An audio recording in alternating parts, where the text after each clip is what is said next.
Now, Honorable Prime Minister.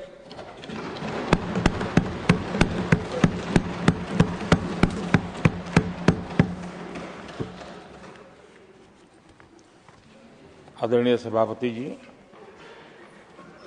सदन की ओर से मेरी तरफ से मैं श्रीमान हरिवंश जी को बहुत बहुत बधाई देता हूं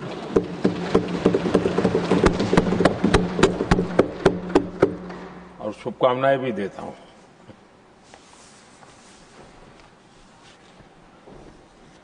राज्यसभा उपसभापति के रूप में लगातार तीसरी बार निर्वाचित होना ये अपने आप में इस सदन का आपके प्रति जो गहरा विश्वास है और बीते हुए कालखंड में आपके अनुभव का जो सदन को लाभ मिला है, सबको साथ लेकर चलने का आपका जो प्रयास रहा है, उसको एक प्रकार से सदन ने आज एक मोहर लगा दी है और ये अपने आप में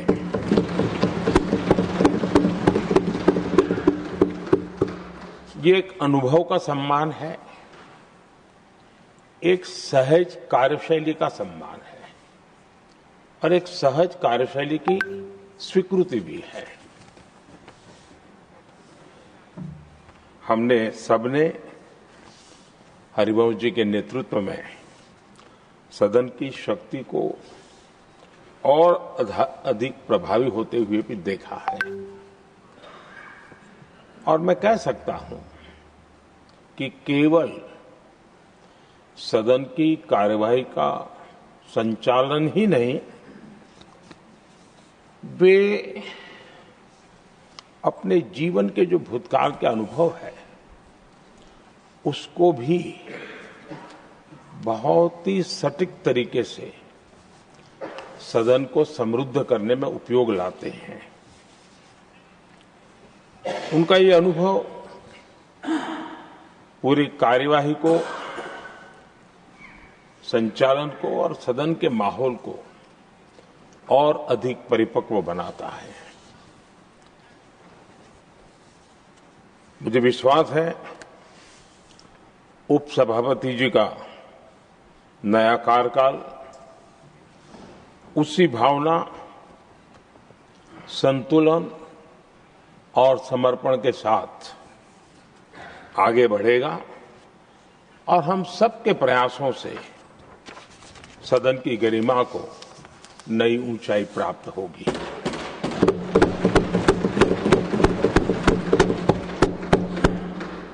आदरणीय सभापति जी, हरिवंश जी का जन्म जेपी के गांव में हुआ और सहज रूप से ग्रामीण पृष्ठभूमि के कारण उन्होंने अपने गांव के विकास में विद्यार्थी काल से भी कुछ न कुछ करते रहे। उनकी शिक्षा दीक्षा काशी में हुई और इन सारे विषयों पर मुझे भूतकाल में बोलने का अवसर मिला तो मैं काफी कुछ कह चुका हूं, इसमें से आज उसको दोहराता नहीं हूं। एक बात का उल्लेख आज जरूर मैं करूंगा। आज 17 अप्रैल है और 17 अप्रैल 1927 हमारे पूर्व प्रधानमंत्री चंद्रशेखर जी की जन्म जयंती भी है।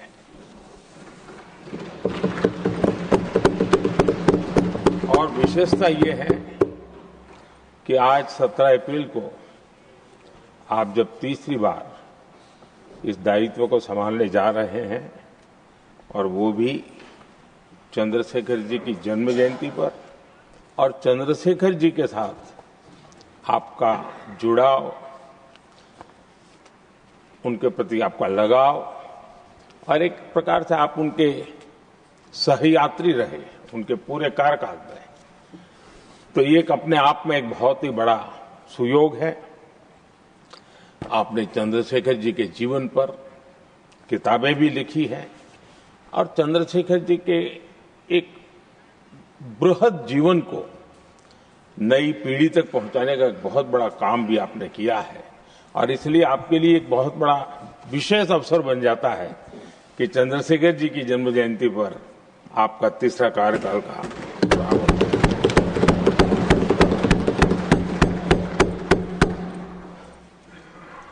हरिवंश जी का सार्वजनिक जीवन केवल संसदीय कामों तक सीमित नहीं रहा है। पत्रकारिता के उच्च मानदंड आज भी आदर्श के रूप में रेखांकित किए जाते हैं। लंबा जीवन पत्रकारिता का रहा, लेकिन पत्रकारिता में भी उन्होंने उच्च मानदंड को हमेशा आधार माना। हम सब जानते हैं उनकी लेखनी में धार है, लेकिन उनकी वाणी में और व्यवहार में सौम्यता और शिष्टता भरी भरी रहती है। ये अपने आप में और मैं जब गुजरात में था तब भी मैं उनकी लेखों को पढ़ने की मेरी आदत रही थी और मैं देखता था कि वे अपना पक्ष बड़ी दृढ़ता के साथ रखते थे और मैं अनुभव करता था कि उसमें काफी अध्ययन के बाद उसका निचोड़ उस पर प्रकट होता था। पत्रकारिता में भी अंतिम व्यक्ति तक पहुंचने का उनका निरंतर प्रयास रहा और एक सफल प्रयास भी रहा। और हम देखते हैं सदन में भी, चाहे पॉलिसी हो या प्रोसेस हो, उन बातों का कहीं न कहीं छाया हमें हमेशा नजर आती है और ये हम सबके लिए सुखद अनुभव है। वे समाज की वास्तविकताओं के साथ गहरे जुड़ाव के साथ काम करने वाले व्यक्ति रहे। मैं तो कहूंगा जो चाहे लोकसभा हो या राज्यसभा हो, जो नए सांसद आते हैं वे हरिवंश जी से बहुत कुछ सीख सकते हैं, बहुत कुछ बातें करके उनसे जान सकते हैं। क्योंकि जब वो पत्रकारिता में थे तो उनकी एक कॉलम चलती थी, हमारा सांसद कैसा हो, हमारा पार्लियामेंट मेंबर कैसा हो। तब उनको शायद पता नहीं होगा कभी उनको भी बैठना पड़ेगा, लेकिन वो लिखते थे और वो बातों में बहुत ही व्यापकता रहती थी। सदन की गरिमा और बैठने वाले सदस्य का दायित्व और उसके आचार विचार को लेकर भी बहुत गहरा उनका अध्ययन रहता था और उन बातों का उपयोग आज हमारे सदन के साथी उनके साथ बैठ करके बहुत कुछ जान सकते, सीख सकते हैं।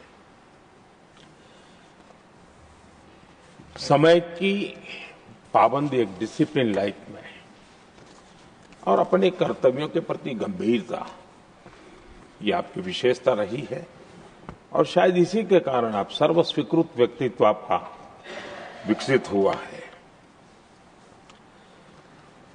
हमने देखा होगा जब से वो राज्यसभा के सदस्य बने हैं, मैं कह सकता हूं कि पूर्ण समय वो सदन में होते हैं।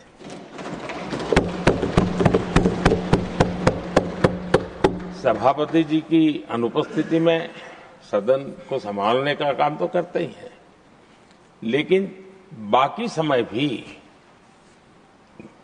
यहां कमेटी का कोई भी व्यक्ति बैठा हो तो भी वे सदन में हमेशा अपनी मौजूदगी रहती है। हर बात को सुनते हैं, उस समय सदन का जो संचालन करते हैं उनके कार्य को भी देखते हैं और ये इसके पीछे उनको अपना जो दायित्व है उसके प्रति उनकी जो प्रतिबद्धता है उसके कारण ये संभव होता है और ये हम सब के लिए सीखने जैसा है। और मैंने देखा है कि वो पूरा समय इन चीजों के लिए वो खपा देते हैं। आदरणीय सभापति जी, उपसभापति के तौर पर सदन को कैसे चलाया, सदन में सदस्य के तौर पर क्या योगदान दिया,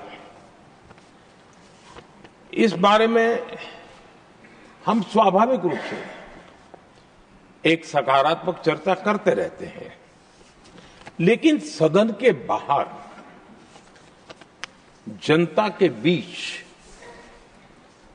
वो कैसे अपने लोकतांत्रिक और सामाजिक दायित्वों को निभाते हैं, ये भी हम सार्वजनिक जीवन में जो लोग हैं उनके लिए सचमुच में ध्यान आकर्षित करने वाले विषय हैं और हमने उसको देखना चाहिए।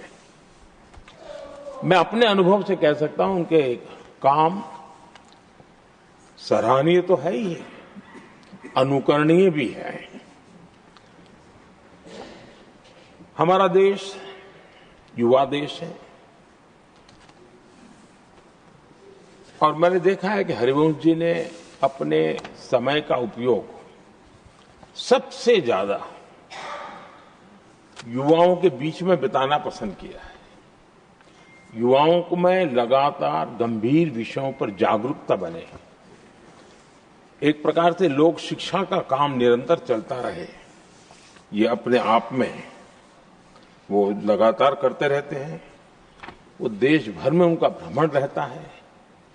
वे मीडिया के नजरों में बहुत ज्यादा रहने का उनका शौक नहीं है, लेकिन भ्रमण और कार्यक्रमों की श्रृंखला उनकी लगातार चलती रहती है।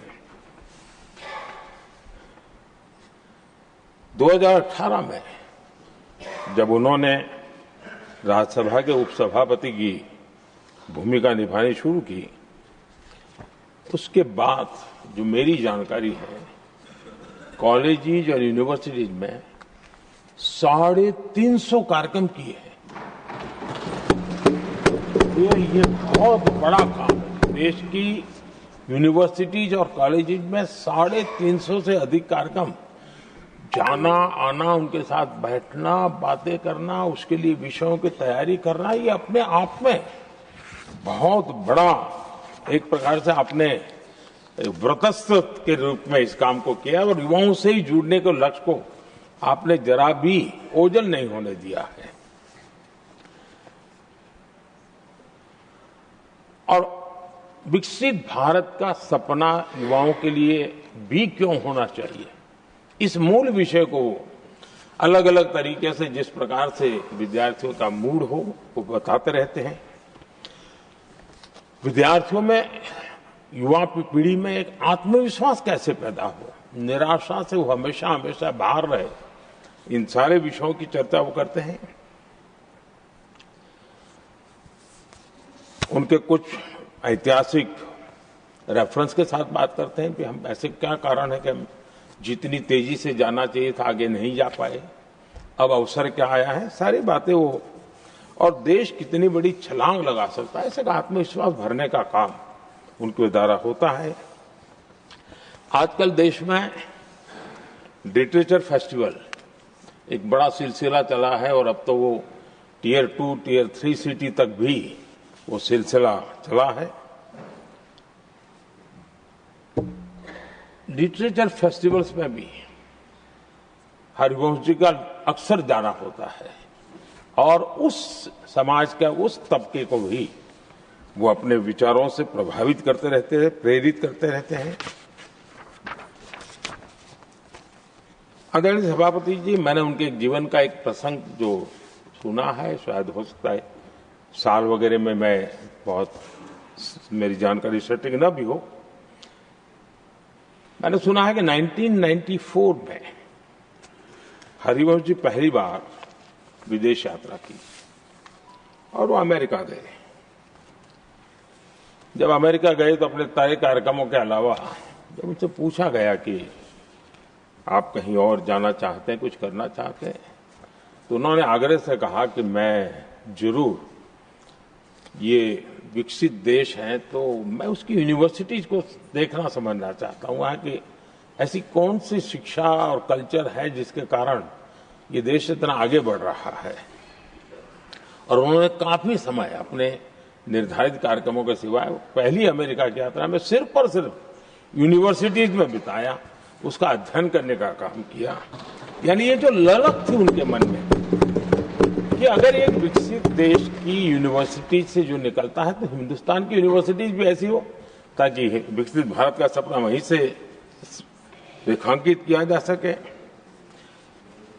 आदरणीय सभापति जी, एमपीज को एमपी लेड फंड के संबंध में तो काफी चर्चा रहती है और एक बड़ा पसंदगी का विषय भी रहता है एमपीज में, और कभी कभी तो ये भी संघर्ष रहता है कि एमपी लेड फंड इतना है और वहां उधर एमएलए फंड ज्यादा है, उसकी चर्चा रहती है। लेकिन एमपी फंड का उपयोग कैसे हो, एमपी लेड जो फंड की बातें, उसमें हरिवंश जी के विचारों को मैंने स्वयं भी सुना है, मैं प्रभावित हूं इससे, लेकिन हमारी भी कुछ मजबूरी रही है, शायद हम उनकी अपेक्षा के अनुसार उसको कर नहीं पाए हैं, क्योंकि सबको ऐसे विषय में साथ लेना जरा कठिन होता है।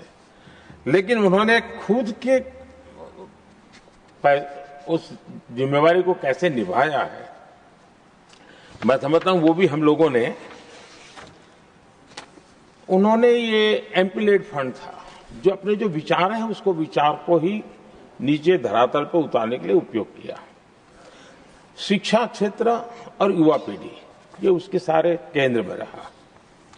एमपी लेड फंड उन्होंने इस्तेमाल करने के लिए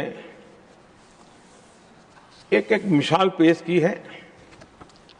उन्होंने विश्वविद्यालय शिक्षण संस्थानों में ऐसे अध्ययन केंद्र स्थापित किए और उसका प्रभाव लंबे अरसे तक रहने वाला है, और उसमें भी उन्होंने प्रोजेक्ट ओरिएंटेड समस्या के समाधान को केंद्र में रखा। जैसे लुप्त होती जा रही भारतीय भाषाओं, उनके संरक्षण के लिए उन्होंने आईआईटी पटना में एक अध्ययन केंद्र के लिए एमपी लेड फंड का उपयोग किया, तो उस काम को वो लगातार वहां हो रहा है। एक और उन्होंने काम दिया, जो बिहार में कुछ क्षेत्र है जहां भयावह भूकंप की घटनाएं घटती रहती है, नेपाल में भी छोटा सा भूकंप आ जाए तो भी इस क्षेत्र को प्रभावित करता है। इस काम को ध्यान में रखते हुए उन्होंने एमपी लेड फंड से सेंटर फॉर अर्थक्वेक इंजीनियरिंग के रूप में एक स्टडी सेंटर रिसर्च के लिए खुलवाया है। यानी वो स्टडी का काम करना, रिसर्च करना, उस पर लगातार काम कर रहा है। हम जानते हैं कि जैसा मैंने कहा, जयप्रकाश जी का गांव सिताब दियारा, हरिवंश जी वहीं है, और वहां गंगा और घाघरा दो नदी के बीच में एक गांव है, तो हमेशा ही जल के कारण जो कटाव की समस्या रहती है वो गांव परेशान रहता है, और नदी धारा भी बदलती रहती है तो विनाश भी बहुत होता रहता है। उसको भी ध्यान में रखते हुए उन्होंने एमपी लेड फंड से इसके वैज्ञानिक अध्ययन के लिए उन्होंने पटना की आर्यभट्ट नॉलेज यूनिवर्सिटी में एक नदी अध्ययन केंद्र खुलवाया है।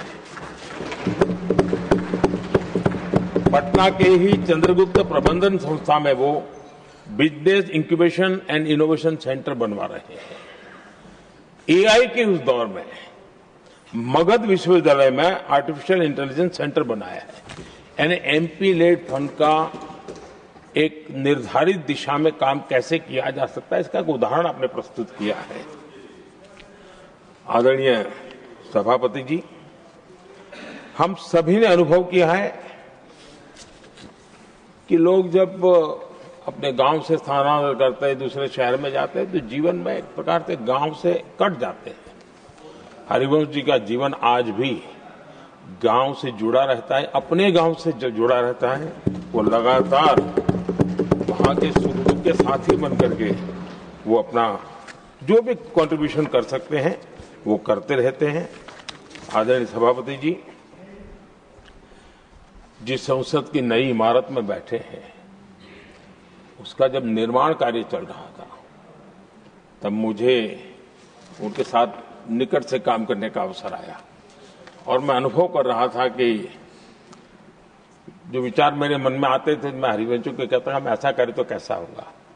2 दिन में वो बराबर परफेक्ट उसके लेके आते हैं। कहीं नामकरण करना है, उसके पहचान इस सदन की कैसे बने, तो काफी कुछ कंट्रीब्यूशन सदन के निर्माण में, उसकी आर्ट गैलरी में, विभिन्न द्वार के नाम रखने हो, यानी हर प्रकार से मेरे एक साथी के रूप में हम दोनों को, और मुझे बड़ा आनंददायक रहा वो अनुभव काम का।